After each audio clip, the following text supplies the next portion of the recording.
Hello student, welcome in this class of mathematics. Student, आज की mathematics की class में जिस टॉपिक पर हम डिस्कस करने वाले हैं उसका नाम है उत्तरोत्तर अवकलन।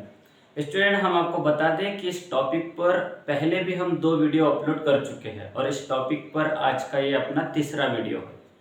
आज हम उत्तरोत्तर अवकलन में ये सीखेंगे कि कैसे किसी दिए गए फलन का nवां अवकल गुणांक ज्ञात किया जा सकता है। तो स्टार्ट करते हैं स्टूडेंट। सबसे पहले हम ये जानते हैं कि x to the power n का अवकल गुणांक nवां अवकल गुणांक क्या होता है। x to the power n के nवें अवकल गुणांक को हम इस प्रकार से लिखेंगे और ये होता है फैक्टोरियल n।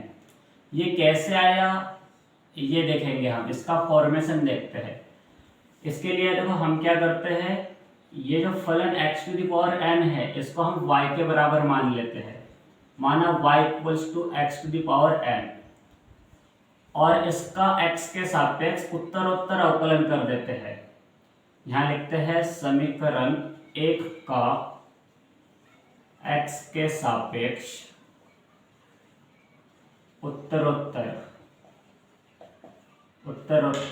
अवकलन करने पर y का x के सापेक्ष प्रथम अवकल गुणांक y1 कहलाएगा। x to the power n का x के सापेक्ष अवकलन n x to the power n minus 1 होगा। फिर से इसका x के सापेक्ष अवकलन करेंगे तो हमें y2 मिलेगा, मतलब y का द्वितीय अवकल गुणांक मिलेगा y2। ये होगा n into n minus 1 x to the power n minus 2। ऐसे ही तीसरा अवकल गुणांक y3, ये होगा n minus 1 n minus 2 x to the power n minus 3। इसी क्रम में अगर हम आगे बढ़े तो हमें चौथा अवकल गुणांक प्राप्त होगा जिसे हम y4 लिखते हैं। y4 इक्वल्स टू मिलेगा हमें n minus 1 n minus 2 n minus 3 x to the power n minus 4। और अब हम इन्हीं अवकल गुणांक को देखते हुए nवां अवकल गुणांक लिख देते हैं। इन्हीं अवकल गुणांक से अब हम nवां अवकल गुणांक लिखेंगे और इस nवें अवकल गुणांक को yn के इक्वल लिखेंगे। और देखो ये कैसे प्राप्त होगा, हम क्या देख रहे हैं कि सभी उत्तरोत्तर अवकल गुणांक में पिछले अवकल गुणांक के ये गुणनखंड शामिल है। जैसे देखो जब हमने y2 लिखा तो y2 में ये y1 वाला गुणांक n भी आया है, फिर ये n n-1 y3 में भी आया है और एक गुणनखंड बढ़ गया। फिर ये तीनों गुणनखंड y4 में भी आया है और एक गुणनखंड फिर बढ़ गया। ऐसे ही जब हम आगे बढ़ेंगे yn पर पहुंचेंगे तो yn में भी अपने पिछले अवकल गुणांक के सभी एक गुणांक शामिल होंगे। अपने पिछले अवकल गुणांक के जितने भी गुणनखंड है ये yn में भी शामिल होंगे और इसी क्रम में nवां अवकल गुणांक हमें यहाँ पर प्राप्त होगा। देखो कैसे, उस nवें अवकल गुणांक में हमें मिलेगा n minus 1 n minus 2 n minus 3 और इसी क्रम में इस nवें अवकल गुणांक में हमें nवां गुणनखंड प्राप्त होगा यहाँ पर और x की पावर प्राप्त होगी कुछ। देखो x की पावर यहाँ कितनी मिलेगी, पहले अवकल गुणांक में x की पावर n माइनस 1 है, दूसरे में n माइनस 2, तीसरे में n माइनस 3, चौथे में n माइनस 4। इसी प्रकार nवें अवकल गुणांक में x की पावर n माइनस n आएगी, पहले में n माइनस 1, दूसरे में n माइनस 2, तीसरे में n माइनस 3, चौथे में n माइनस 4। तो nवें अवकल गुणांक में क्या मिलेगा, x की पावर में n माइनस n मिलेगा। पहले में माइनस 1 हुआ है, दूसरे में माइनस 2, तीसरे में माइनस 3, तो n में माइनस n आएगा। और देखो अब इसके पहले जो लास्ट nवां अवकल, यहाँ पर nवां जो गुणनखंड मिलेगा, यहाँ पर जो गुणनखंड मिलेगा nवां वो क्या होगा वो देखते हैं। देखो जब यहाँ पर पहला अवकल गुणांक था तो वो पहले अवकल गुणांक में x की पावर में जितना था उससे एक अधिक यहाँ पर गुणनखंड था। यहाँ पर ये लास्ट गुणनखंड कितना है, x की पावर में जितना है उससे एक अधिक लास्ट गुणनखंड है। x की पावर में यहाँ n-3 है तो उससे एक अधिक n-2 लास्ट गुणनखंड है। x की पावर में n-4 है तो उससे एक अधिक n-3 लास्ट गुणनखंड है। वैसे यहाँ x की पावर n-n है तो इससे एक अधिक यहाँ पर लास्ट गुणनखंड होगा। n-n से एक अधिक क्या होगा, n-n+1 होगा और ये इसका लास्ट गुणनखंड होगा। ये जो लास्ट गुणनखंड है इसको इस प्रकार से भी लिखा जा सकता है। देखो ये सभी गुणनखंड लिख देते हैं, पहले n-1 लिख दिया, n-2 लिख दिया, n-3 और ये लास्ट गुणनखंड में n से अगर n कैंसिल कर दे तो 1 ही तो बचेगा। अब 1 के पहले क्या आएगा, 1 के पहले 2 आएगा, उसके पहले अगर कुछ लिखे कोई नंबर आए तो वो होगा 3, मतलब n 1 के पहले वाला गुणनखंड 2 होगा, 2 के पहले वाला गुणनखंड 3। ऐसा क्यों होगा, देखो क्योंकि ये जो गुणनखंड है ये घटते हुए क्रम में चल रहे हैं। n से एक कम n-1, उससे एक कम n-2, उससे एक कम n-3, ऐसे घटते हुए क्रम में हमें लास्ट में 1 मिला था। तो 1 के पहले वाला क्या गुणनखंड होगा, 2 होगा, उसके पहले वाला 3, और यहाँ x की जो पावर है x की पावर n-n मतलब x की पावर 0 होगा, और x की पावर 0 को तो 1 लिखते हैं। इस प्रकार देखो हमें क्या प्राप्त होगा, ये n से 1 तक का ये जो गुणनखंड है n-1 n-2 से लेकर ये जो 1 तक गुणनखंड गए हैं, इसको हम लिखते हैं फैक्टोरियल n, क्योंकि जब हम 3 इंटू 2 इंटू 1 लिखते हैं तो ये फैक्टोरियल 3 बन जाता है, 4 इंटू 3 इंटू 2 इंटू 1 लिखे तो ये फैक्टोरियल 4 होता है। मतलब जब 3 से 1 तक के पूर्णांकों का गुणनफल हो तो उसको हम फैक्टोरियल 3 लिखते हैं, 4 से 1 तक के पूर्णांकों का गुणनफल फैक्टोरियल 4, n से 1 तक के पूर्णांकों का गुणनफल फैक्टोरियल n होगा, और साथ में x की पावर 0 मतलब 1 ही होगा। इस प्रकार से factorial n into 1 factorial n होगा, मतलब यहाँ हमें yn का मान फैक्टोरियल n प्राप्त होगा। अच्छा, ये yn मतलब क्या है, yn मतलब x to the power n का nवा अवकल गुणांक, y का nवा अवकल गुणांक yn, जिसको हम dn x to the power n भी लिख सकते हैं। yn मतलब इसका nवा अवकल गुणांक, और इसके nवा अवकल गुणांक को ऐसे भी लिखा जा सकता है, और इसकी वैल्यू हमें कितनी मिली है, फैक्टोरियल n। इस प्रकार x to the power n का nवा अवकल गुणांक फैक्टोरियल n प्राप्त करते हैं। अब हम अगला क्वेश्चन देखते हैं, मतलब अगला फलन का nवा अवकल गुणांक प्राप्त करना सीखते हैं।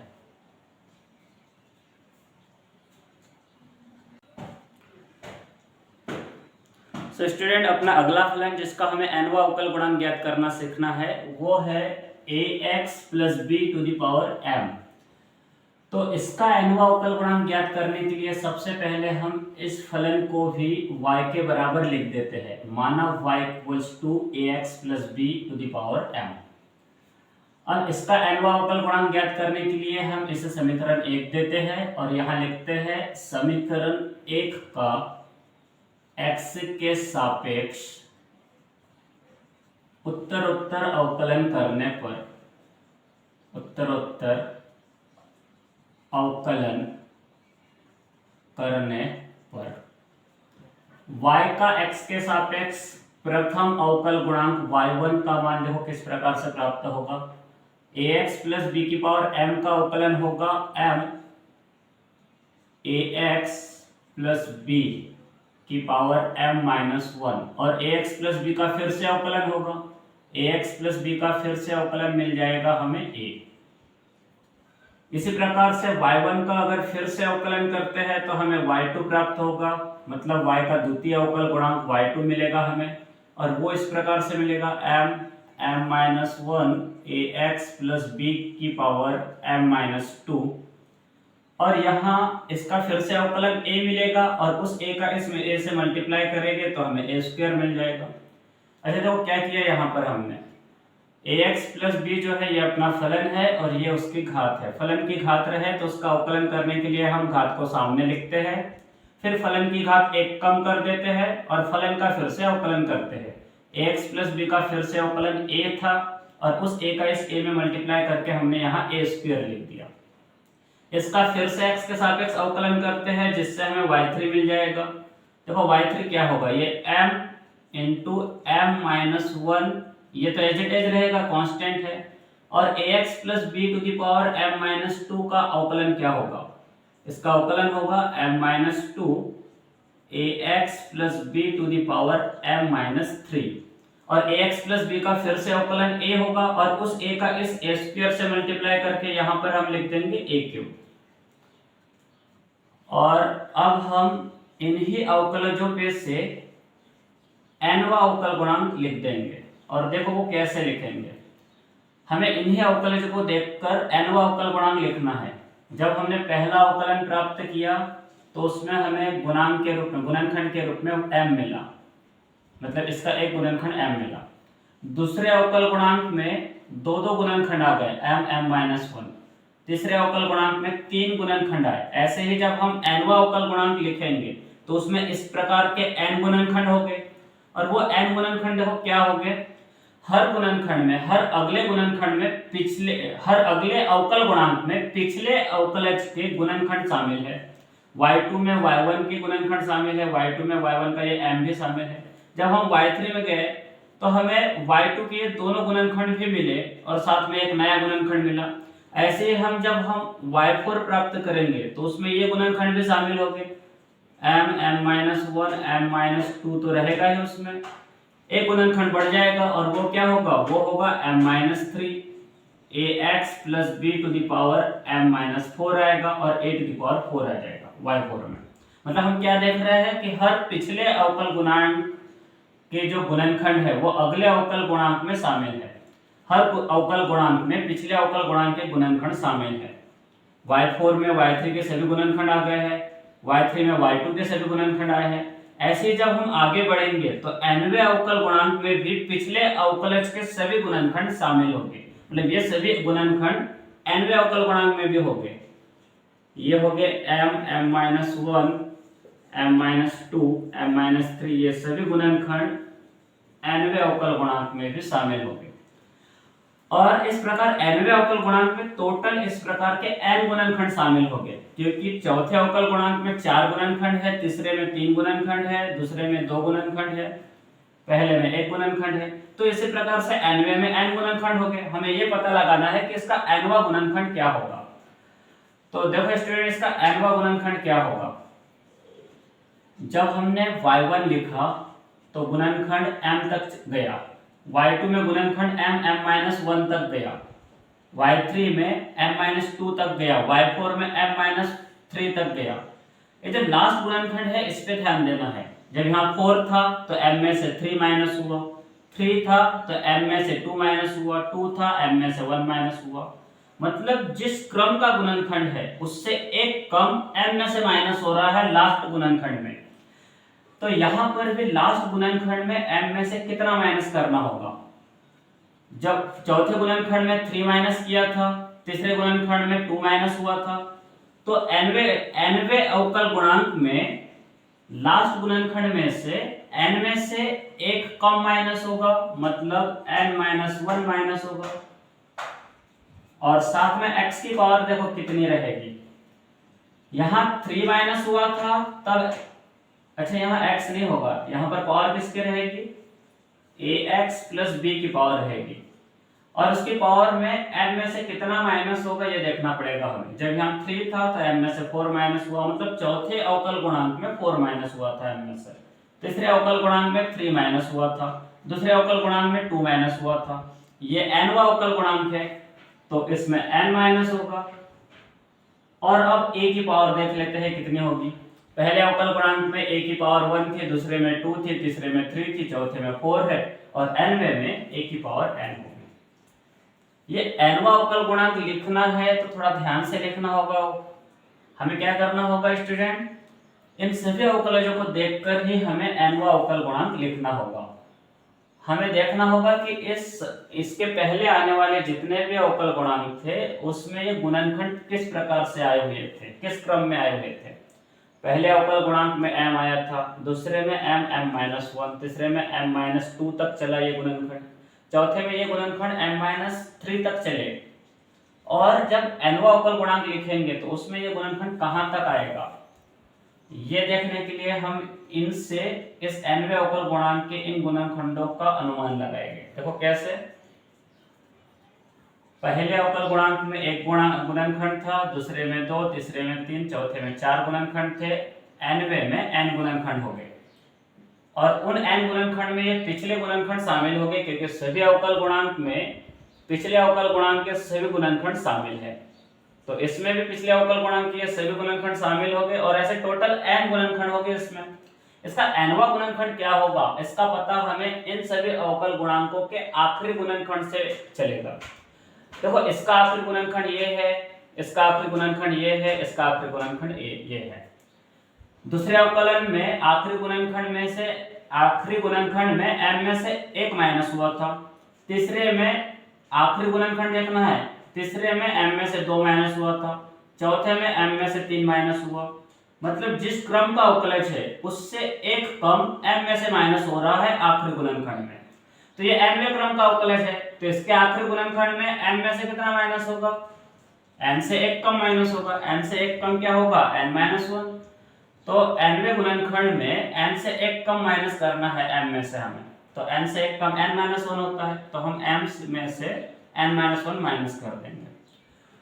फिर ax प्लस b की पावर कितनी होगी ये देखने के लिए हमने क्या देखा कि y1 में m माइनस 1 था, y2 में इसकी पावर m माइनस 2 थी, y3 में इसकी पावर m माइनस 3 है। मतलब तीसरे नंबर के अवकलज में m में से 3 माइनस हुआ है पावर में। चौथे नंबर का अवकलज था तो पावर में m में से 4 माइनस हुआ। nवें नंबर का अवकलज है इसलिए इसकी पावर में m में से n माइनस होगा। और वैसे ही a का अनुमान लगाया हमने। यहाँ पर पहले अवकल गुणांक में a की घात 1 थी, दूसरे में 2, तीसरे में 3, nवें में n होगी। और इस प्रकार से हमें यहाँ पर yn प्राप्त होगा। ये है अपना yn मतलब क्या? ये yn मतलब है nवा अवकलन। किसका nवा अवकलन? ax प्लस b की घात m का nवा अवकलन, और वो हमें इतना मिला है। हमें मिला है m minus 1, m minus 2 up to m minus n plus 1, m minus n, और ये माइनस माइनस प्लस 1 हो जाएगा, और साथ में ax plus b to the power m minus n into a to the power n।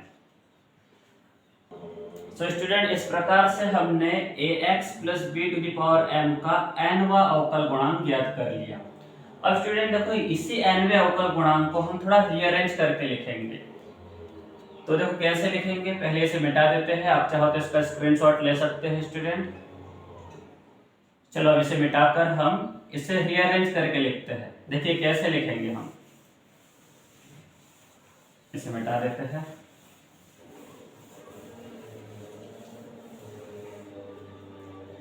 तो student देखो, इसे हम और कैसे लिख सकते हैं। ये dn ax plus b to the power m equals to, देखो इसे हम लिखते हैं इस प्रकार से m minus 1, m minus 2 up to m minus n plus 1। यहाँ तक के तो गुणनखंड हमने एज इट इज लिखे।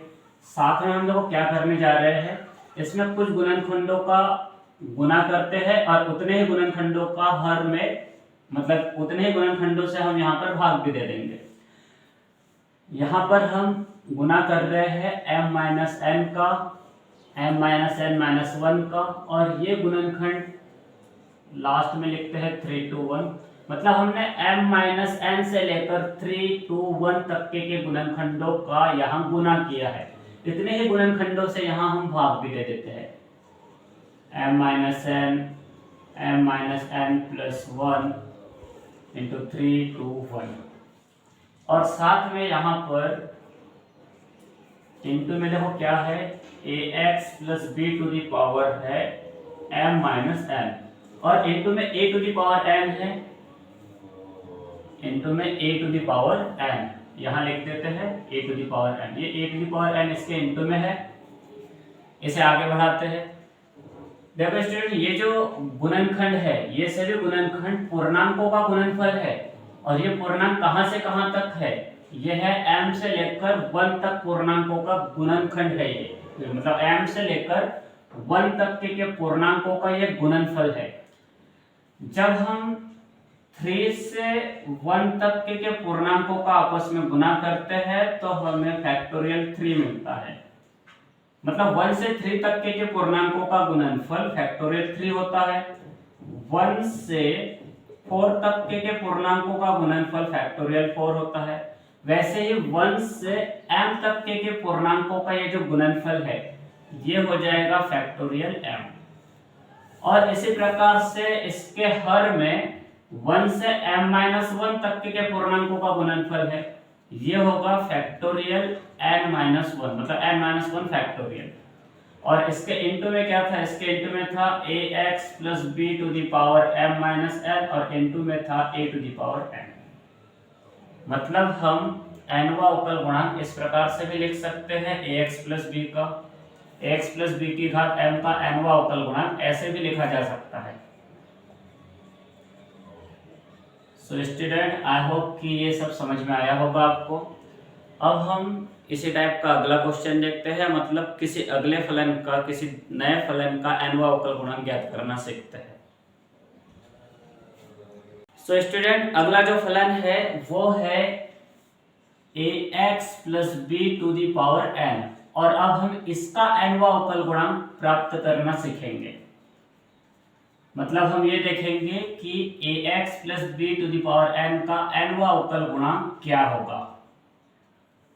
सो स्टार्ट करते हैं स्टूडेंट। सबसे पहले हम इस फलन को, मतलब ax plus b to the power n, इस फलन को y के बराबर मान लेते हैं और इसे देते हैं समीकरण 1। अब हम समीकरण 1 का x के सापेक्ष उत्तरोत्तर अवकलन करते हैं। उत्तरोत्तर अवकलन करने पर y का प्रथम अवकल गुणांक y1 प्राप्त होगा, हमें n ax plus b to the power n minus 1 into a मिलेगा। क्या किया हमने, घात को सामने लिखा, फलन की घात 1 कम कर दिया और ये फलन ax प्लस b का फिर से अवकलन किया। ax प्लस b का फिर से अवकलन a हो गया। इसका फिर से अवकलन कर देते हैं जिससे हमें दूसरा अवकल गुणांक a2 प्राप्त होगा। y1 का फिर से अवकलन करेंगे तो हमें y2 प्राप्त होगा। इसका हम फिर से x के सापेक्ष अवकलन कर देते हैं जिससे हमें y2 प्राप्त हो जाएगा। और देखो y2 क्या होगा, ये n रहेगा, ये फलन है, ये उसकी घात है। फलन की घात रहे तो उसका अवकलन करने के लिए हमें करना क्या है, हमें घात को सामने लिखना है, फिर फलन की घात 1 कम कर देना है और फलन का फिर से अवकलन करना है। ax प्लस b का जब फिर से अवकलन करेंगे तो हमें a मिलेगा और उस a का इस a से मल्टीप्लाई हो जाएगा जिससे हमें a स्क्वायर मिल जाएगा। और इस y2 का फिर से x के सापेक्ष अवकलन कर देते हैं जिससे हमें y3 मिलेगा। y3 का मतलब है y का तीसरा अवकल गुणांक। और ये देखो क्या होगा, ये n माइनस 1, ये तो कांस्टेंट है, एज इट इज रहेगा। ये ax प्लस बी की पावर n माइनस 2 का अवकलन करके लिखना होगा। ये फलन है और ये n माइनस 2 उसकी घात है, घात को सामने लिख देंगे, फिर फलन की घात 1 कम कर देंगे। n माइनस 2 से जब 1 कम करेंगे तो हमें n माइनस 3 मिल जाएगा। और फलन का फिर से अवकलन करेंगे, ax प्लस b का अवकलन a होगा जिसका मल्टीप्लाई a स्क्वायर से हो जाएगा। a का मल्टीप्लाई a स्क्वायर से करके हम यहाँ पर a क्यूब लिख देते हैं। और इसी प्रकार एक और अवकल गुणांक y4 प्राप्त कर लेते हैं, ये होगा n माइनस 1 n माइनस 2। अब सामने क्या आएगा, अब आएगा n माइनस 3, n माइनस 2 के बाद n माइनस 3 आ जाएगा। फिर ax प्लस b की पावर में रहेगा n माइनस 4, घात में 1 कम कर दिया। इसका फिर से अवकलन करेंगे तो a मिलेगा, उस a का a क्यूब से मल्टीप्लाई हो जाएगा और a क्यूब से मल्टीप्लाई करने के बाद हमें मिलेगा a टू द पावर 4। और अब हम इन्हीं सभी अवकलजों से nवा अवकल गुणांक yn लिखेंगे। पहले अवकल गुणांक में 1 गुणनखंड है, दूसरे अवकल गुणांक में 2 गुणनखंड है, तीसरे अवकल गुणांक में 3 गुणनखंड और चौथे में 4 है। और इन्हीं अवकलजों से हमें nवा अवकल गुणांक लिखना है। nवें अवकल गुणांक में n गुणनखंड हो गए क्योंकि चौथे में 4 है, तीसरे में 3 है, दूसरे में 2 है, तो nवें में n होगा। वे n गुणनखंड कौन कौन से होंगे, ये n माइनस 1 n माइनस 2, ये गुणनखंड तो रहेंगे, पिछले अवकल गुणांक के सभी गुणनखंड इसमें शामिल रहेंगे। और इसी क्रम में हमें यहाँ पर इसका nवा गुणनखंड लिखना होगा। इस nवें अवकल गुणांक का यहाँ पर हमें nवा गुणनखंड लिखना होगा। और वो देखो कैसे लिखेंगे हम, यहाँ पर सभी गुणनखंड में n में से 1 2 ये माइनस हो रहे हैं। इनके लास्ट गुणनखंड पे हम ध्यान देखते हैं, ये y2 का लास्ट गुणनखंड n-1 है, y3 में लास्ट गुणनखंड n-2, y4 में n-3। इन लास्ट गुणनखंड पे ध्यान देकर हम इन्हीं लास्ट गुणनखंड से इसका लास्ट गुणनखंड लिखेंगे।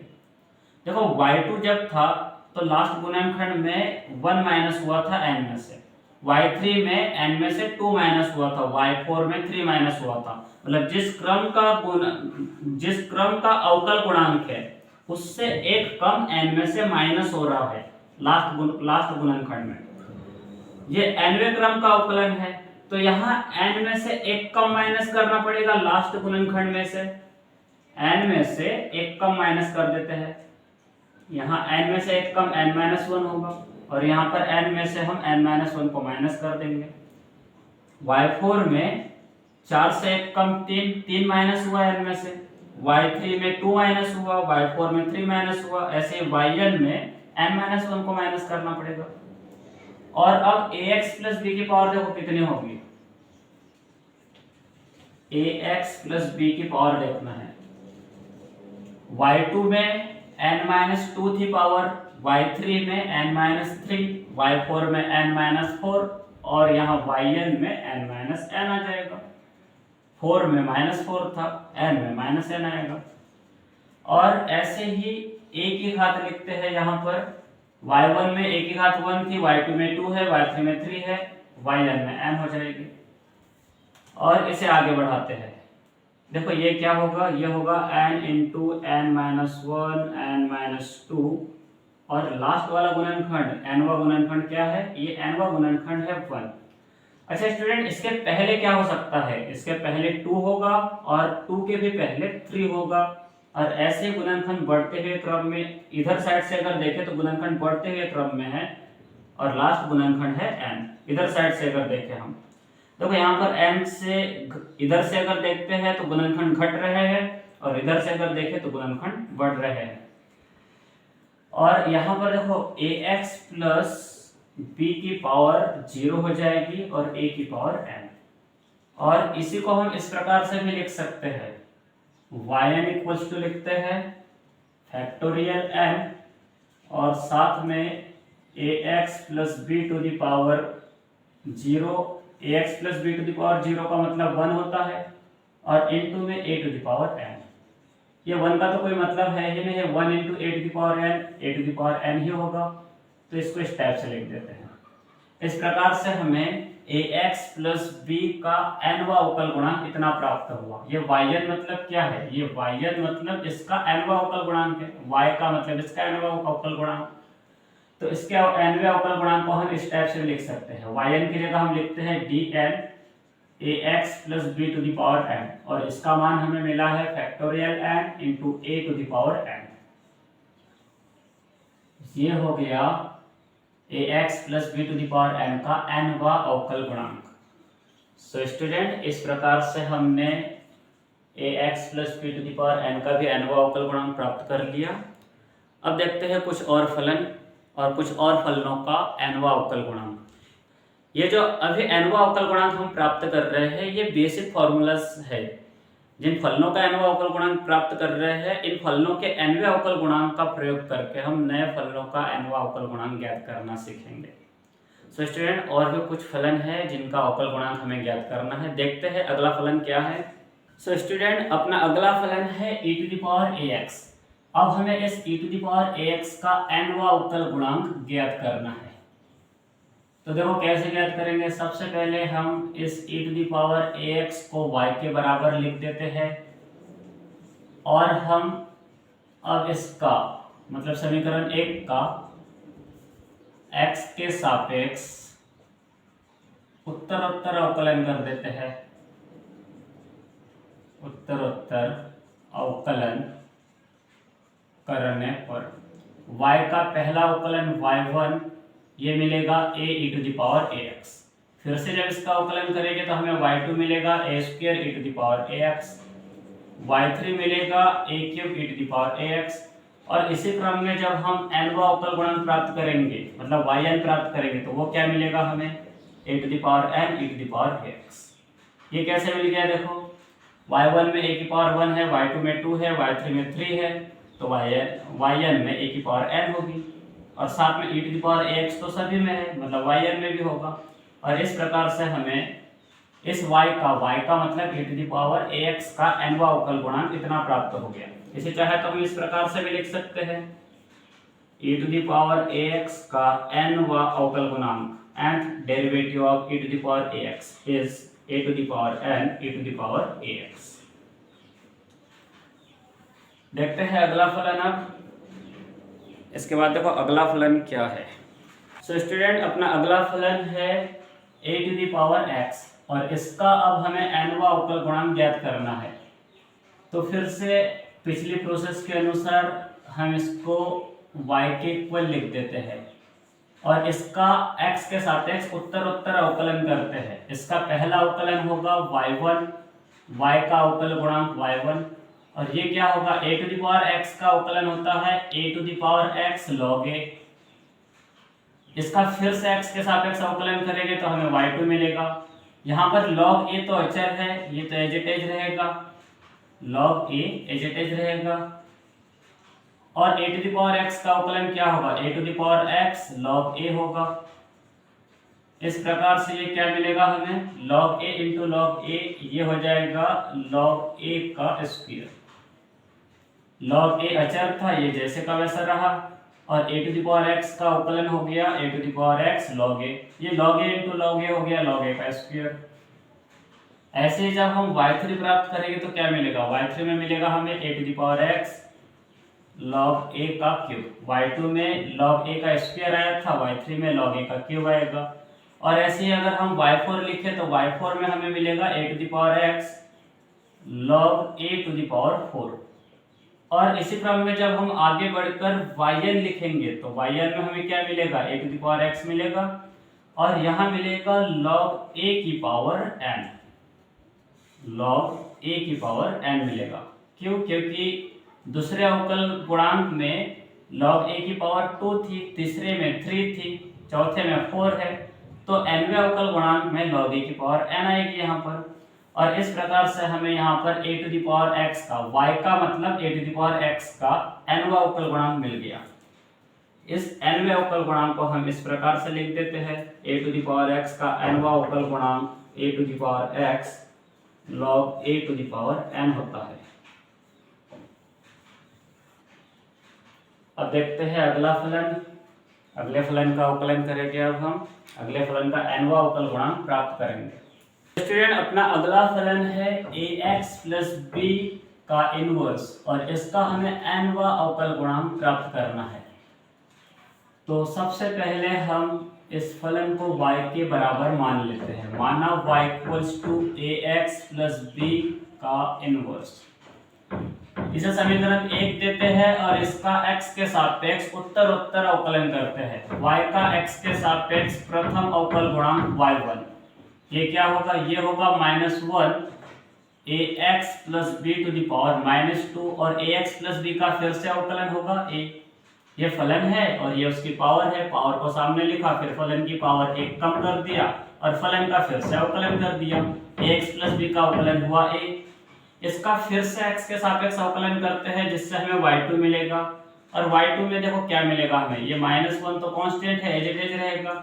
ये फलन है और ये उसकी पावर है, पावर को लिख दिए सामने, फिर फलन की पावर 1 कम कर दिए और फलन का फिर से अवकलन कर देंगे। ax प्लस b का अवकलन होगा a, और उस a का इस a के साथ मल्टीप्लाई करके यहाँ लिख देंगे हम a स्क्वायर। इसका फिर से x के सापेक्ष अवकलन करके y3 प्राप्त कर लेंगे। y3 में देखो हमें क्या मिलेगा, ये मिलेगा -1 -2, ये तो एज इट इज रहेगा। ax plus b to the power -3, इसका अवकलन क्या होगा, -3 ax plus b to the power -4, और ax प्लस b का फिर से अवकलन a होगा और उस a का a स्क्वायर के साथ मल्टीप्लाई a के हो जाएगा।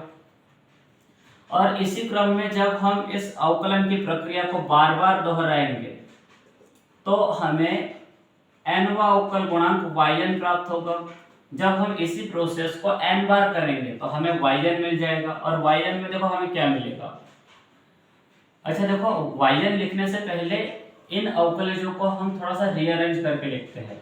इस -1 को मैं -1 की पावर 1 लिख देता हूँ, और साथ में इनटू में 1 लिख दिया, ax plus b to the power -2, और साथ में a लिख दिए। फिर यहाँ पर -2 बार है, इसको मैं -1 की पावर 2 लिख देता हूँ, और इनटू में है 1 × 2, साथ में ax plus b to the power -3a²।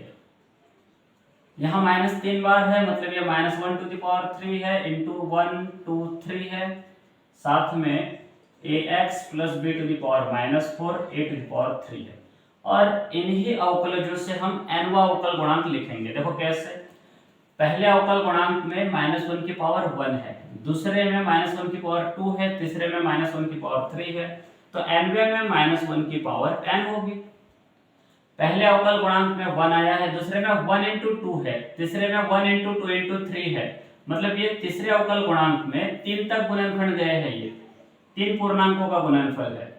पहले में एक ही पूर्णांक था, दूसरे में दो प्राकृतिक संख्याओं का, प्रथम दो प्राकृतिक संख्याओं का गुणनफल है, तीसरे में प्रथम 3 प्राकृतिक संख्याओं का गुणनफल, चौथे में प्रथम 4 प्राकृतिक संख्याओं का गुणनफल होगा, और ऐसे ही nवे में प्रथम n प्राकृतिक संख्याओं का गुणनफल आएगा, और वो क्या होगा 1 2 3 अप टू n होगा। और अब ax प्लस b की पावर में कितना आएगा, देखो यहाँ 1 था तो पावर में -2 था, यहाँ पर दूसरे अवकल गुणांक में -3 है पावर में, तीसरे अवकल गुणांक में पावर में -4 है, nवे अवकल गुणांक में पावर में देखो कितना आएगा, पावर में आएगा -n+1। अगर हम ये माइनस को रीड बाद में करें तो फिर देखो क्या मिलेगा हमें, y1 में 2 मिलेगा, y3 में 3, y4 में y1 में 2, y2 में 3 है, y3 में 4 है, yn में n+1 होगा, और सभी के सामने माइनस लगा है तो यहाँ पर इस पावर के सामने भी माइनस होगा। अब a की पावर देखो कितनी होगी, y1 में 1 है, y2 में a की पावर 2 है, y3 में 3 है, yn में n आ जाएगा। और अब हम इसे रीअरेंज करके इस प्रकार से लिख देंगे, ये -1 टू दी पावर n लिख दिया, ये क्या है, ये है फैक्टोरियल n, इसको लिख दिया हमने factorial n, 1 into 2 into 3 up to n, factorial n हो गई। साथ में ये जो ax प्लस b की पावर नेगेटिव है, इसे पॉजिटिव करने के लिए हम इसको डिनोमिनेटर में लिख देते हैं। तो डिनोमिनेटर में जब हम ax प्लस b को लिखेंगे तो इसकी पावर पॉजिटिव होगी, पॉजिटिव n+1, और साथ में a to the power n, a to the power n को यहाँ लिख देता हूँ। इस प्रकार से हमें ax प्लस b के होल इनवर्स का nवा अवकल गुणांक प्राप्त हो गया। इसे चाहे तो हम इस प्रकार से भी लिख सकते हैं, ये nवा अवकल गुणांक किसका है, ये है ax प्लस b के इनवर्स का nवा अवकल गुणांक, और वो कितना मिला है हमें, ये मिला है -1 to the power n factorial n a to the power n, और अपॉन में ax plus b to the power n+1। So student, nवे अवकल गुणांक को प्राप्त करने के इस सीरीज को आगे बढ़ाते हुए कुछ और नए फलन देखते हैं। सो स्टूडेंट, अब हमें log ax प्लस b का nवा अवकल गुणांक ज्ञात करना है। तो देखो कैसे ज्ञात करेंगे। सबसे पहले स्टूडेंट हम इस log ax प्लस b को y के बराबर लिख देते हैं, माना y equals to log ax plus b, और अब हम इसका x के सापेक्ष उत्तरोत्तर अवकलन करते हैं।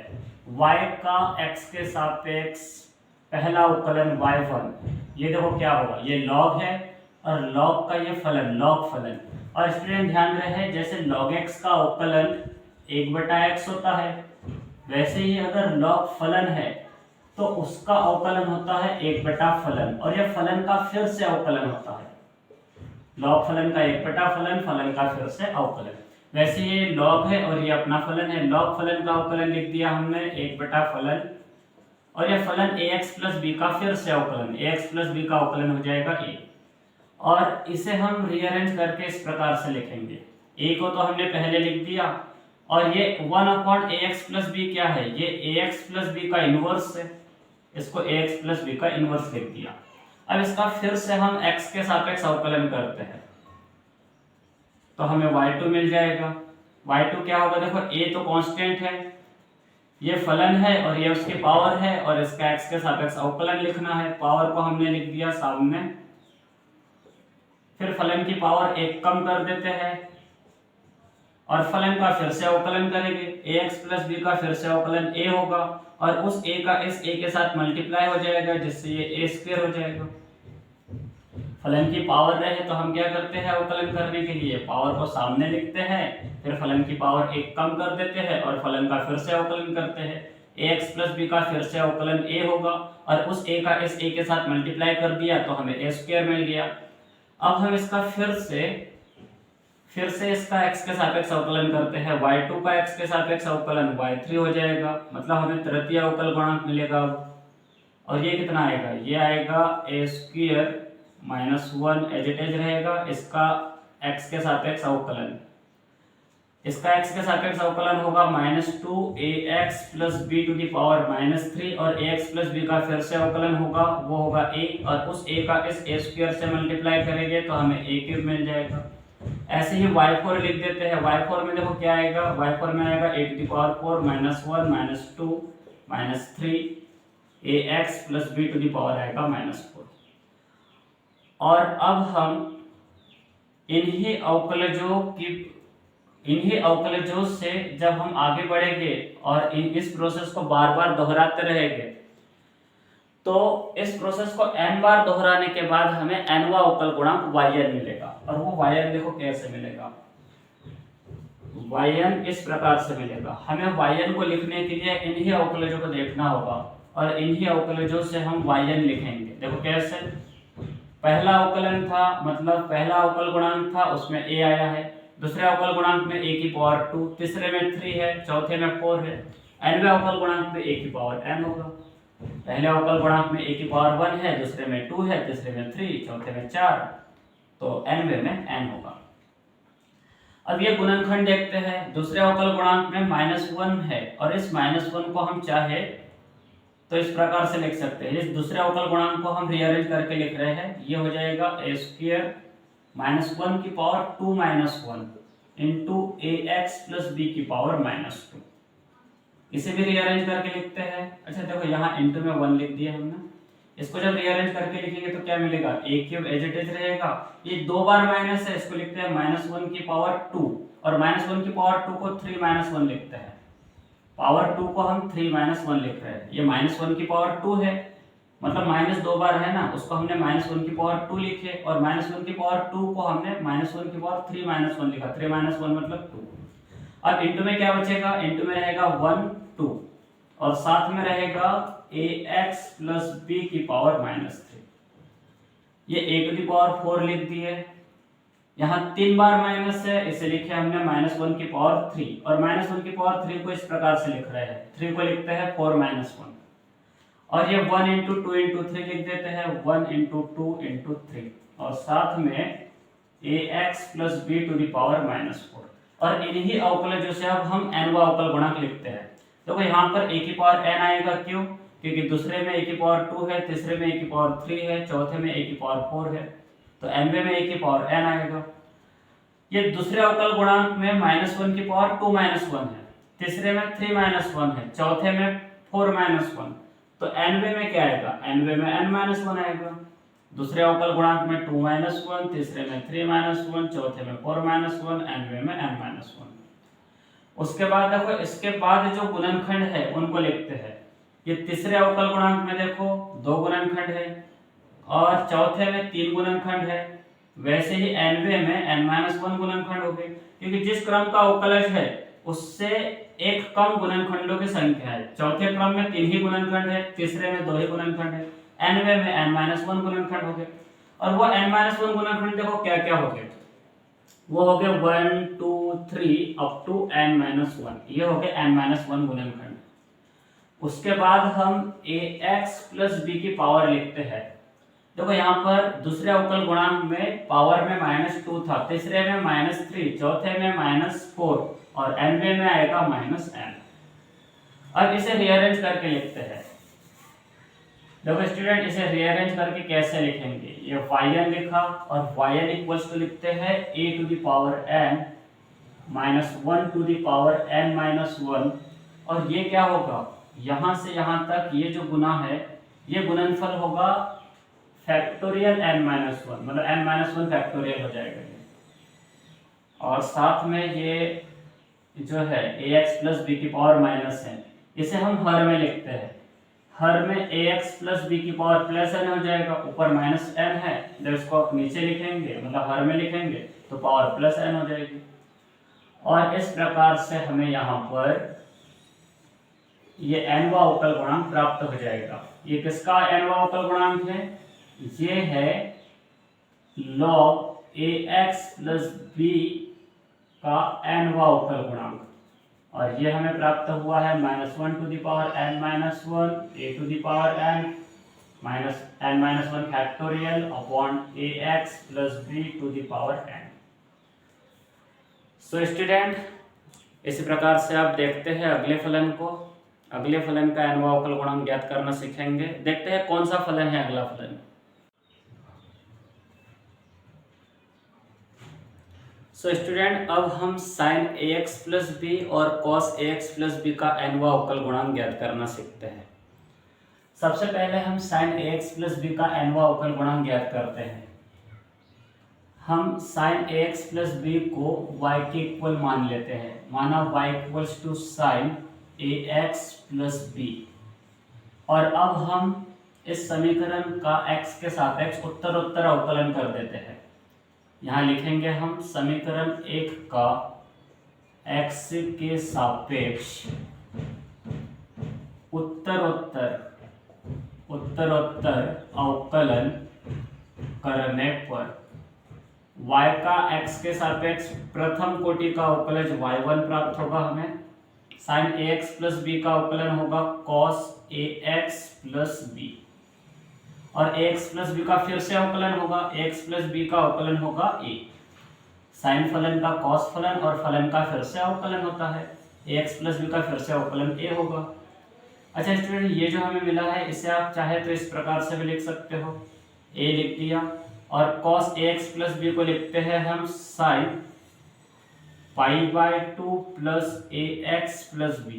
देखो ये कैसे लिखा है हमने, हमें पता है sin pi by 2 plus theta cos theta होता है, मतलब हम cos थीटा को sin pi by 2 plus theta लिखते हैं। यहाँ थीटा के जगह ax प्लस बी है, ये cos थीटा हो गया, cos थीटा के रूप में है, और ये cos थीटा को हमने लिख दिया sin pi by 2 plus theta. यहाँ पर थीटा की जगह ax प्लस बी है। अब हम स्टूडेंट इसका फिर से x के सापेक्ष अवकलन कर देते हैं, जिससे हमें y2 मिल जाएगा।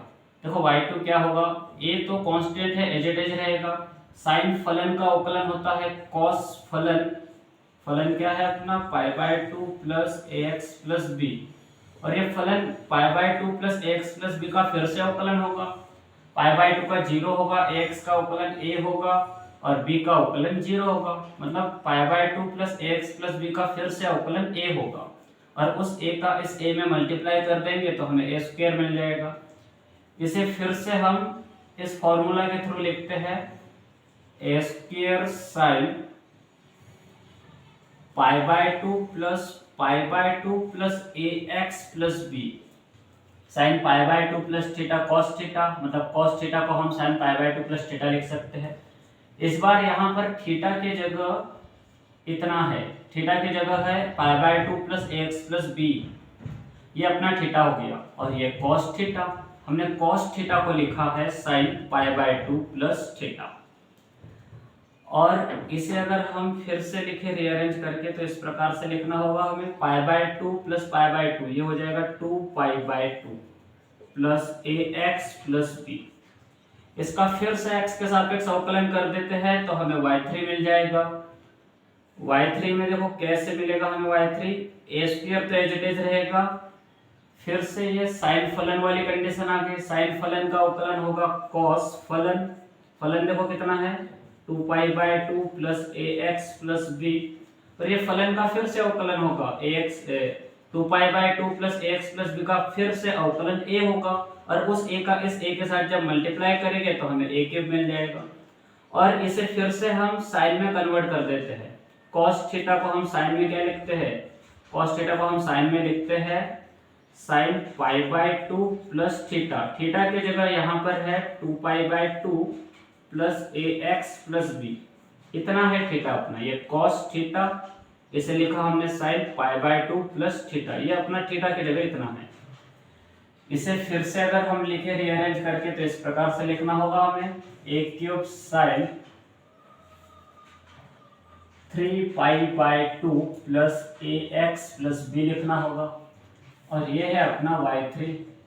अच्छा स्टूडेंट देखो, इस प्रकार से हमें क्या क्या मिल चुका है, हमें y1 मिल गया इतना, y2 मिला है हमें इतना, और ये मिल गया y3।